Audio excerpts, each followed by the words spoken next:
ಸ್ನೇಹಿತರೆ ನಮಸ್ಕಾರ.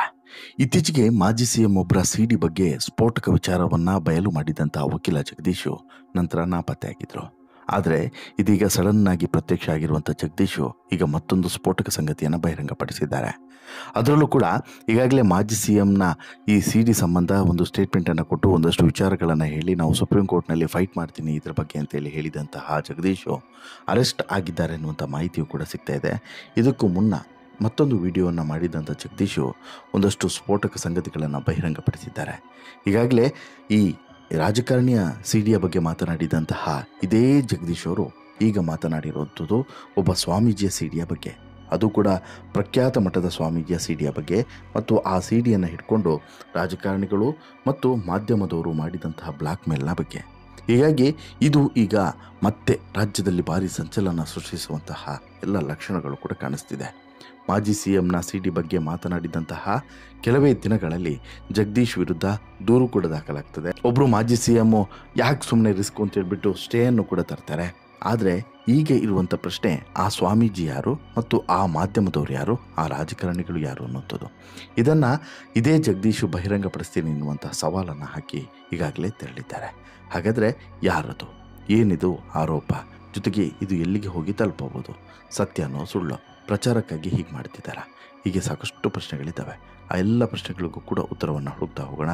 ಅದಕ್ಕಿಂತ ಮುಂಚೆ ನೀವಿನ್ನೂ ಕೂಡ ನಮ್ಮ ಚಾನಲನ್ನು ಸಬ್ಸ್ಕ್ರೈಬ್ ಮಾಡಿಲ್ಲ ಅಂದರೆ ದಯವಿಟ್ಟು ಈ ಕೂಡಲೇ ಸಬ್ಸ್ಕ್ರೈಬ್ ಮಾಡಿ ಸ್ನೇಹಿತರೆ.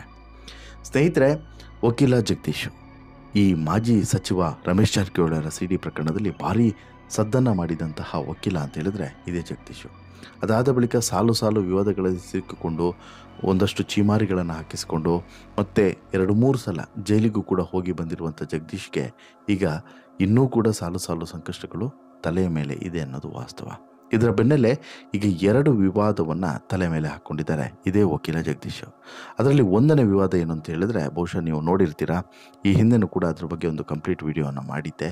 ಆ ವಿಡಿಯೋ ಲಿಂಕನ್ನು ನಾನು ಕಮೆಂಟ್ ಬಾಕ್ಸ್ನಲ್ಲಿ ಹಾಕಿರ್ತೀನಿ, ಫ್ರೀ ಆದಾಗ ಒಂದು ಸಲ ಆ ವಿಡಿಯೋವನ್ನು ಕೂಡ ನೋಡಿಬಿಡಿ. ಏನು ಮೊನ್ನೆ ಮಾಡಿದಂತಹ ಮೊದಲ ಆರೋಪ ಏನಂತ ಹೇಳಿದ್ರೆ, ಮಾಜಿ ಸಿಎಂ ಒಬ್ಬರ ಸಿಡಿ ಇದೆ, ಆ ಮಾಜಿ ಸಿಎಮ್ಮು ನಂದಿ ಬೆಟ್ಟದಲ್ಲಿ ಹೋಗಿ ಆ ನಟಿಯರ ಜೊತೆಗೆ ರಾಸಲೀಲೆಯಲ್ಲಿ ತೊಡಗಿದಂತಹ ಸಿಡಿಯನ್ನು ಮಾಡಿಕೊಂಡಿದ್ದಾರೆ, ಫೋಟೋಸ್ಗಳಿದ್ದಾವೆ, ಅದನ್ನು ಇಟ್ಕೊಂಡು ಕೆಲವೊಂದು ಅಧಿಕಾರಿಗಳು ಬ್ಲ್ಯಾಕ್ ಮೇಲನ್ನು ಮಾಡ್ತಾಯಿದ್ರು. ಹೀಗೆ ಒಂದಷ್ಟು ಗಂಭೀರ ಆರೋಪವನ್ನು ಇದೇ ವಕೀಲ ಜಗದೀಶ್ ಮಾಡಿದರು.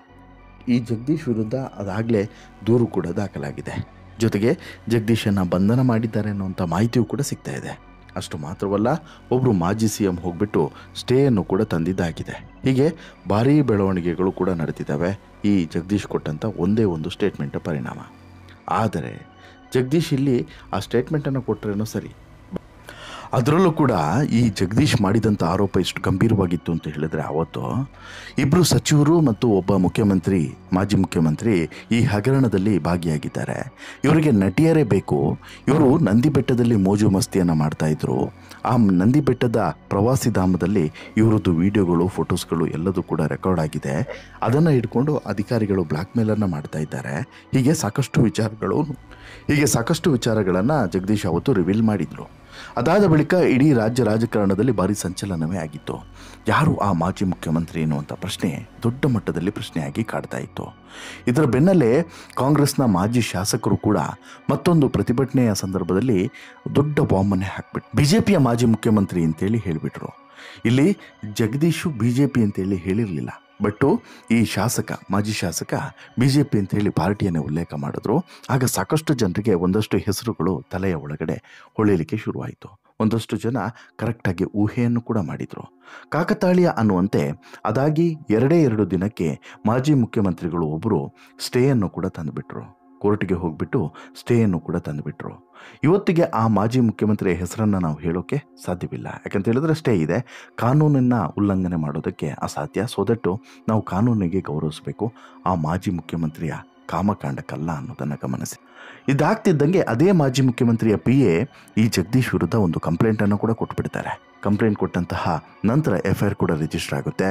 ರಿಜಿಸ್ಟರ್ ಆದ ಬಳಿಕ ಈಗ ಜಗದೀಶನ್ನು ಅರೆಸ್ಟ್ ಕೂಡ ಮಾಡಿದ್ದಾರೆ ಅನ್ನುವಂಥ ಮಾಹಿತಿ ಸಿಗ್ತಾ ಇದೆ. ಇಷ್ಟಾಗ್ತಿದ್ದಂತೆ ಈ ಅರೆಸ್ಟ್ ಆಗೋದ್ರ ಒಳಗಡೆ ಈ ಕಂಪ್ಲೇಂಟ್ ಆಗಿ FIR ಆಗಿ FIR ನಂತರ ಜಗದೀಶನ್ನು ಹುಡುಕಾಟವನ್ನು ಮಾಡಿ ಜಗದೀಶನ್ನು ಹುಡುಕಿ ಅರೆಸ್ಟ್ ಮಾಡುವಂಥ ಬೆನ್ನಲ್ಲೇ ಜಗದೀಶ್ ಮತ್ತೊಂದು ವಿಡಿಯೋವನ್ನು ಕೂಡ ಮಾಡಿಬಿಡ್ತಾರೆ. ಒಂದು ಸುಂದರವಾದಂಥ ಪರಿಸರದ ನಡುವೆ ನಿಂತು, ಗದ್ದೆ ತೋಟ ಇವೆಲ್ಲ ಹಸಿರು ಕಾನನದ ನಡುವೆ ನಿಂತು ಒಂದು ಸುದೀರ್ಘವಾದಂಥ ವಿಡಿಯೋನ ಮಾಡಿಬಿಡ್ತಾರೆ ಇದೇ ಜಗದೀಶು. ಅಲ್ಲಿ ಸ್ಪಷ್ಟವಾಗಿ ಒಂದಷ್ಟು ವಿಚಾರಗಳನ್ನು ಇದೇ ಜಗದೀಶ್ ಸ್ಪಷ್ಟಪಡಿಸ್ತಾರೆ.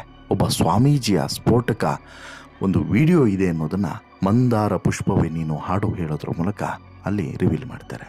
ಆ ವಿಡಿಯೋದಲ್ಲಿ ಇದೇ ಮಂದಾರ ಪುಷ್ಪವೇ ನೀನು ಅನ್ನೋಂಥ ಹಾಡನ್ನು ಆ ಸ್ವಾಮೀಜಿ ಆ ಹೆಣ್ಮಗಳಿಗೆ ಹೇಳಿದ್ದಾರೆ ಅನ್ನೋದನ್ನು ಕೂಡ ಇದೇ ಜಗದೀಶ್ ಹೇಳುತ್ತಿದ್ದಾರೆ. ಆ ವಿಡಿಯೋವನ್ನು ನಾವಿನ್ನೂ ಕೂಡ ನೋಡಿಲ್ಲ, ನಮಗಿನ್ನೂ ಕೂಡ ಸಿಕ್ಕಿಲ್ಲ ಅನ್ನೋಂಥ ಸ್ಪಷ್ಟನೆಯನ್ನು ಕೊಡ್ತಾ ಆ ಸ್ವಾಮೀಜಿ ಯಾರು, ಜೊತೆಗೆ ಆ ಸ್ವಾಮೀಜಿಯ ಜೊತೆಗೆ ಇರುವಂಥ ಆ ಹೆಣ್ಣುಮಗಳು ಯಾರು, ಆ ವಿಡಿಯೋವನ್ನು ಎಲ್ಲೆಲ್ಲಿ ಆ ವಿಡಿಯೋ ಆಗಿದ್ಯಾವಾಗ, ಈ ವಿಡಿಯೋನ ಇಟ್ಕೊಂಡು ಸಾಕಷ್ಟು ಜನ ಬ್ಲ್ಯಾಕ್ ಮೇಲ್ ಮಾಡ್ತಾ ಇದ್ದಾರೆ ಅನ್ನುವಂತಹ ವಿಚಾರವನ್ನು ಕೂಡ ಇದೇ ಜಗದೀಶ್ ಬಹಿರಂಗಪಡಿಸಿದ್ದಾರೆ. ಸ್ವಾಮೀಜಿಗೆ ಒಂದಷ್ಟು ದಿನಗಳ ಕಾಲಾವಕಾಶವನ್ನು ಕೂಡ ಕೊಟ್ಟಿರುವಂಥ ಜಗದೀಶ್ ಅದರ ಒಳಗಡೆ ನೀನೇ ಬಹಿರಂಗಪಡಿಸಿದ್ರೆ ಒಳ್ಳೆಯದು, ಇಲ್ಲವಾದರೆ ನಾನೇ ಬಹಿರಂಗಪಡಿಸ್ತೀನಿ ಅನ್ನುವಂಥ ಮಾತನ್ನು ಕೂಡ ಇದೇ ಜಗದೀಶ್ ಹೇಳಿದ್ದಾರೆ. ಅಷ್ಟೆಲ್ಲ ಆಯ್ತಲ್ಲ, ಅಷ್ಟೆಲ್ಲ ಆದ ನಂತರ ಈಗ ಇರುವಂಥದ್ದು ಅಸಲಿ ಮ್ಯಾಟ್ರ್. ಇಲ್ಲಿ ಜಗದೀಶ್ ಒಂದು ವಿಚಾರವನ್ನು ಬಹಿರಂಗವಾಗಿ ಹೇಳಿದ್ದಾರೆ. ಮಂದಾರ ಪುಷ್ಪವೇ ನೀನು ಅನ್ನುವಂಥ ಹಾಡನ್ನು ಹೇಳಿಕೊಂಡು ಸ್ವಾಮೀಜಿ ವಿಡಿಯೋವನ್ನು ಮಾಡಿ ಆ ವಿಡಿಯೋ ಹೊರಗಡೆ ಸಿಕ್ಕ ನಂತರ ಆ ಸ್ವಾಮೀಜಿಯನ್ನು ಸಾಕಷ್ಟು ಜನ ಬ್ಲ್ಯಾಕ್ ಮೇಲ್ ಮಾಡಿದ್ದಾರೆ ಅಂತೇಳಿ, ರಾಜಕಾರಣಿಗಳು ಕೂಡ ಬ್ಲ್ಯಾಕ್ ಮೇಲ್ ಮಾಡ್ತಾ ಇದ್ದಾರೆ, ಆ ಸ್ವಾಮೀಜಿಯಿಂದ ಹಣವನ್ನು ಪಡಿತಾ ಇದ್ದಾರೆ, ಜೊತೆಗೆ ತಮ್ಮ ಪರವಾಗಿ ಪ್ರಚಾರವನ್ನು ಮಾಡ್ತಾ ಇದ್ದಾರೆ, ನೀನು ನಮ್ಮ ಪರವಾಗಿ ಕೆಲಸ ಮಾಡಬೇಕು ಅಂತ ಹೇಳ್ಬಿಟ್ಟು ಕೆಲಸವನ್ನು ಮಾಡಿಸ್ತಿದ್ದಾರೆ. ಅದೇ ಸ್ವಾಮೀಜಿಯಿಂದ ಓಟನ್ನು ಕೂಡ ಪಡೆದಿದ್ದಾರೆ. ಆ ಸ್ವಾಮೀಜಿಯಿಂದ ಈ ರೀತಿಯಾಗಿ ಪ್ರಚಾರವನ್ನು ಮಾಡಿಸ್ಕೊಂಡು ಓಟನ್ನು ಕೂಡ ಪಡೆದಿದ್ದಾರೆ ಅನ್ನುವಂಥ ವಿಚಾರವನ್ನು ಇದೇ ಜಗದೀಶ್ ಬಹಿರಂಗಪಡಿಸ್ತಿದ್ದಾರೆ. ಅಷ್ಟು ಮಾತ್ರವಲ್ಲ, ಮತ್ತೊಬ್ಬ ಪತ್ರಕರ್ತ, ಒಬ್ಬ ಚಾನಲ್ನ ಪತ್ರಕರ್ತ ಒಂದಷ್ಟು ಹಣವನ್ನು ಕೂಡ ಡೀಲ್ ಮಾಡಿಕೊಂಡಿದ್ದಾನೆ ಇದೇ ಸ್ವಾಮೀಜಿಯಿಂದ ಅನ್ನೋಂಥ ವಿಚಾರವನ್ನು ಕೂಡ ಇದೇ ಜಗದೀಶ್ ಹೇಳಿದ್ದಾರೆ. ಆ ಸಂದರ್ಭದಲ್ಲಿ ಕಮಾನ್ ರಾಕಿ ಬಾಯ್ ಅಂತ ಹೇಳ್ಬಿಟ್ಟು ಹಾಡನ್ನು ಕೂಡ ಇದೇ ಜಗದೀಶ್ ಹೇಳಿದ್ದಾರೆ. ಹಾಗಾದರೆ ಜಗದೀಶ್ ಹೇಳಿರುವಂಥ ಆ ಪತ್ರಕರ್ತ ಯಾರು ಅನ್ನೋಂಥ ಪ್ರಶ್ನೆಯೂ ಕೂಡ ಇದೆ. ಹೀಗೆ ಒಂದಲ್ಲ ಎರಡಲ್ಲ ಜಗದೀಶ್ ಇಲ್ಲಿ ಸಾಲು ಟ್ವಿಸ್ಟ್ಗಳನ್ನು ಕೊಡ್ತಿದ್ದಾರೆ. At the same time Jagadish ಹೇಳಿರುವಂಥ ಈ ಆರೋಪಕ್ಕೆ, ಈ ಹೊರಿಸಿರುವಂಥ ಆರೋಪಕ್ಕೆ ಒಂದಷ್ಟು ನೆಗೆಟಿವ್ ಕಮೆಂಟ್ಸ್ಗಳು ಕೂಡ ಬರ್ತಿದ್ದಾವೆ. ಆ ನೆಗೆಟಿವ್ ಕಮೆಂಟ್ಸ್ಗಳು ಏನು ಅಂತ ಹೇಳಿದ್ರೆ, ಜಗದೀಶ್ ಇಲ್ಲಿ ಪ್ರಚಾರಕ್ಕೋಸ್ಕರ ಈ ರೀತಿ ಮಾಡ್ತಿರುವಂಥದ್ದು ಎಲ್ಲವೂ ಕೂಡ ಶುದ್ಧ ಸುಳ್ಳು, ಎಲ್ಲವೂ ಕೂಡ ಪ್ರಚಾರಕ್ಕೆ ಜಗದೀಶ್ ಬಳಸಕ್ಕೆ ಮಾಡ್ತಾ ಇರುವಂಥದ್ದು, ಗಾಳಿಯಲ್ಲಿ ಗುಂಡು ಹೊಡೆಯುವಂಥ ಕೆಲಸವನ್ನು ಜಗದೀಶ್ ಮಾಡ್ತಾ ಇದ್ದಾರೆ ಅನ್ನುವಂತಹ ಆರೋಪವನ್ನು ಕೂಡ ಎಲ್ಲರೂ ಮಾಡ್ತಾ ಇದ್ದಾರೆ. ಒಂದಷ್ಟು ಜನ ಕಮೆಂಟ್ಸನ್ನು ಹಾಕಿ ಈ ರೀತಿ ಅಭಿಪ್ರಾಯವನ್ನು ವ್ಯಕ್ತಪಡಿಸ್ತಾ ಇದ್ದಾರೆ. ಇದು ಒಂದು ಭಾಗ. ಇನ್ನೊಂದು ಭಾಗದಲ್ಲಿ ಇನ್ನೊಂದಷ್ಟು ವಿಚಾರಗಳ ಬಗ್ಗೆ ಚರ್ಚೆ ಆಗ್ತಿದೆ. ಅದೇನು ಅಂತ ಹೇಳಿದ್ರೆ, ಹಾಗಾದರೆ ಜಗದೀಶ್ ಇಲ್ಲಿ ಹೇಳಿದಂಥ ಆ ಸ್ವಾಮೀಜಿ ಯಾರು, ಆ ಸ್ವಾಮೀಜಿ ಯಾವ ಸಮುದಾಯದವರು ಅಂತೇಳಿ ಒಂದು ವಿಚಾರವನ್ನು ಹೇಳ್ತಾರೆ. ಆ ಸ್ವಾಮೀಜಿಯ ಸಮುದಾಯ ಮತ್ತು ಆ ಚಾನಲ್ನ ಮುಖ್ಯಸ್ಥನ ಸಮುದಾಯ ಒಂದೇ. ಅದೇ ಸಮುದಾಯದ ಸ್ವಾಮೀಜಿಯ ವಿಡಿಯೋನ ಈ ಮುಖ್ಯಸ್ಥ ಪಡೆದು, ಆ ಮುಖ್ಯಸ್ಥ ಅಂದರೆ ಈ ಚಾನಲ್ನ ಒಬ್ಬ ಮುಖ್ಯಸ್ಥ ಇದೆ ನೋಡಿ, ಆತ ಅದೇ ಸ್ವಾಮೀಜಿಯಿಂದ ಹಣವನ್ನು ಕೂಡ ಪಡೆದಿದ್ದಾನೆ.